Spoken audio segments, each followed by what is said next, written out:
పేరు అవినాష్. మేము దిశ స్టూడెంట్స్ ఆర్గనైజేషన్లో పనిచేస్తుంటాం. సో మనం చూస్తున్నాం దేశవ్యాప్తంగా యూత్ అంతా ప్రొటెస్ట్ చేస్తున్నారు, విద్యార్థులంతా ప్రొటెస్ట్ చేస్తున్నారు. నీట్ పేపర్ లీక్ ఏదైతే ఉందో దానికి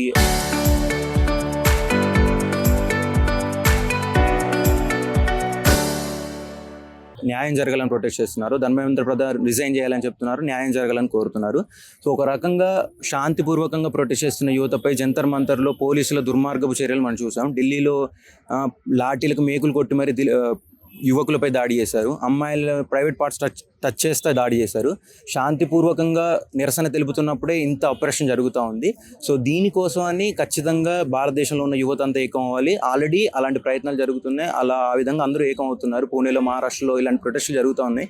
సో ఆ రకంగా మేము కూడా స్టూడెంట్స్ గురించి మాట్లాడుతూ ఉంటాం, సమస్యల గురించి మాట్లాడుతూ ఉంటాం. కాబట్టి ఈ నీట్ పేపర్ లీక్ ఏదైతే ఉందో దానికి ఖచ్చితంగా ధర్మేంద్ర ప్రధాన్ రాజీనామా చేయాలని మేము ఈరోజు ఇక్కడ ప్రొటెస్ట్ చేస్తున్నాం.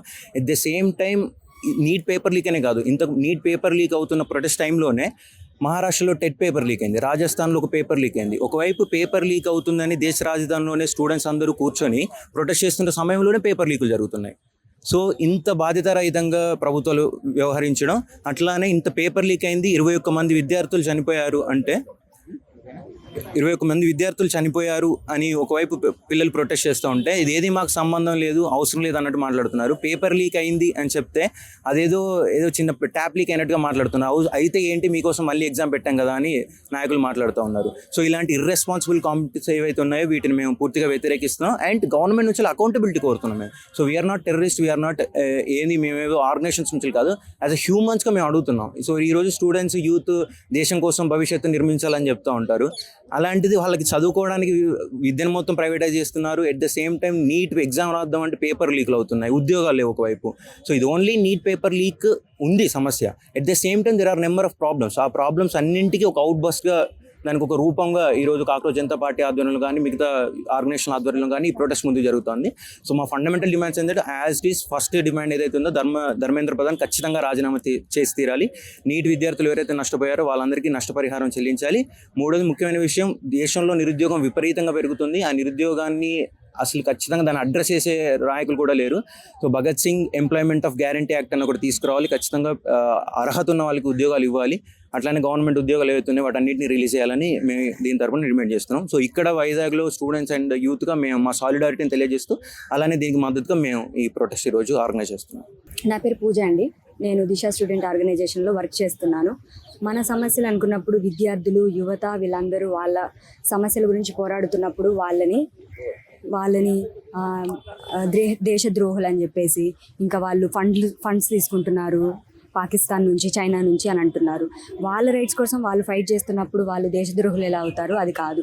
ఇప్పుడు నీట్ పేపర్ లీక్ అవుతున్నాయి, వీటికి సంబంధం లేని వారు చేస్తున్నారు అని అంటున్నారు. వీటికి సంబంధం లేకుండా ఎక్కడుంది? వీళ్ళకి సంబంధం లేని వారు ఎవరున్నారు అన్నప్పుడు మనకి నీట్ పేపర్ లీకులు అవుతున్నాయి. అలాగే సిబిఎస్ఈ పేపర్లు ఆన్సర్ షీట్స్ తారుమారు అవుతున్నాయి. అంటే ఇప్పుడు ఒకరి పేరు వస్తే వాళ్ళ రిజల్ట్స్ చూసుకుందామని స్టూడెంట్స్ అనుకున్నప్పుడు ఒకరి పేరుకు బదులు ఇంకొక పేరు వస్తుంది. ఇది ఏంటి? ఇవన్నీ సమస్యలకి కారణం ఏంటి? ఇలాంటివి జరుగుతున్నప్పుడు దానికి వ్యతిరేకంగా ఫైట్ చేయడం తప్పు కాదు, దేశద్రోహం కాదు. కానీ ఇప్పుడు ఇంత 148 పేపర్ లీకులు అయ్యాయి, 90కి పైగా ఎగ్జామ్స్ అనేటివి క్యాన్సిల్ అయ్యాయి. మరి వీటన్నింటికి వ్యతిరేకంగా ప్రజలు కానీ, విద్యార్థులు కానీ, యువత కానీ ఫైట్ చేయడంలో తప్పు లేదు అని చెప్పేసి మేము చెప్తున్నాము.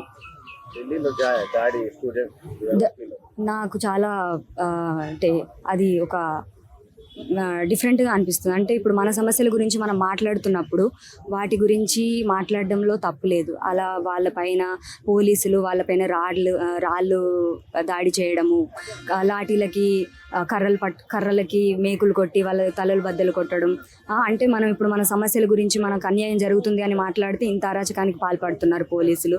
ఆడవాళ్ళని కూడా చూడకుండా వాళ్ళ ప్రైవేట్ పార్ట్ల మీద టచ్ చేస్తున్నారు. ఇలాంటివన్నీ చేస్తున్నప్పుడు మనం దానికి అన్యాయం జరుగుతుంది అని చెప్పడంలో తప్పు లేదు అనేది నేను చెప్తున్నాను. నా పేరు సుజన్ అండి. నేను నౌజవాన్ భారత్ సభ అనే యూత్ ఆర్గనైజేషన్తో పనిచేస్తాను. ఈరోజు దేశం మొత్తంలో యువత అది చదువుకుంటూ ఎంట్రన్స్ ఎగ్జామ్స్ రాస్తున్న వాళ్ళు కానీ, ఉద్యోగాల కోసం గవర్నమెంట్ పరీక్షలు రాస్తున్న వాళ్ళు కానీ పేపర్ లీకులు అనే సమస్యతో విపరీతంగా బాధపడుతున్నారు. ఎంత తీవ్రంగా ఉంది అంటే గత 10 ఏళ్లలో 148కి పైగా గవర్నమెంట్ ఎగ్జామ్స్ పేపర్ లీక్లు అవటం, 80కి పైగా మన ఎగ్జామ్స్ క్యాన్సిల్ అయినాయి.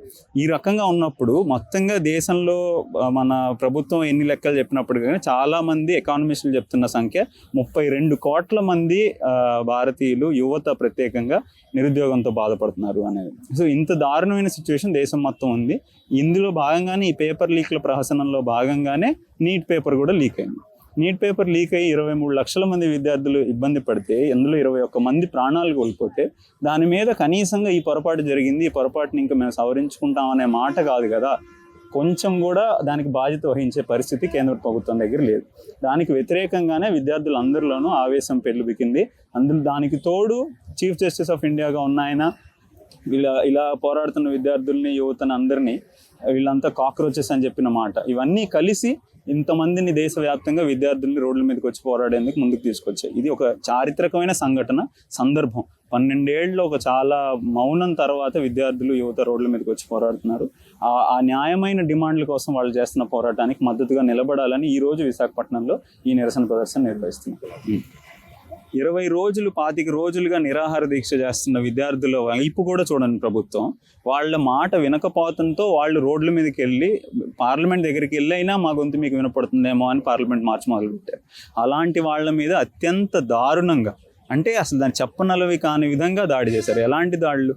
కర్రలకు మేకులు పెట్టుకుని పిల్లల తల మీద కొట్టడం, పెల్లెట్ గన్స్ మేము వాడలేదు అంటున్నారు కానీ ఫోటోలు కనిపిస్తున్నాయి, 3 పెల్లెట్ గన్ గాయాలు జరగటం, అంటే రోడ్ల మీద పడేసి కొట్టడం, టియర్ గ్యాస్ క్యానిస్టర్లు విసరటం, వాళ్ళే పోలీసులే రాళ్ళు తీసుకొచ్చి ప్రొటెస్టర్స్ మీద రాళ్ళు వేసి వీళ్ళు మా మీద రాళ్ళు వేశారని చెప్పడం, అంటే పూర్తి క్రూరత్వంతో ప్రభుత్వం దీన్ని అణిచివేయాలని ప్రయత్నించింది. అయితే వాళ్ళు నేర్చుకోని విషయం ఏంటి అంటే చరిత్రలో అణచివేతకి సమాధానంగా ఎప్పుడు ధిక్కారం పెరిగింది తప్ప లొంగుబాటు జరగలేదు. కాబట్టి ఈ ధిక్కారాన్ని ముందుకు కొనసాగించేందుకు జంతర్ మంతర్లో ఢిల్లీలో విద్యార్థులు సిద్ధంగా ఉన్నారు. వాళ్ళకు తోడుగా, వాళ్ళకు మద్దతుగా ఉండడానికి మేము కూడా ఇక్కడ ఈ ప్రయత్నం చేస్తున్నాం.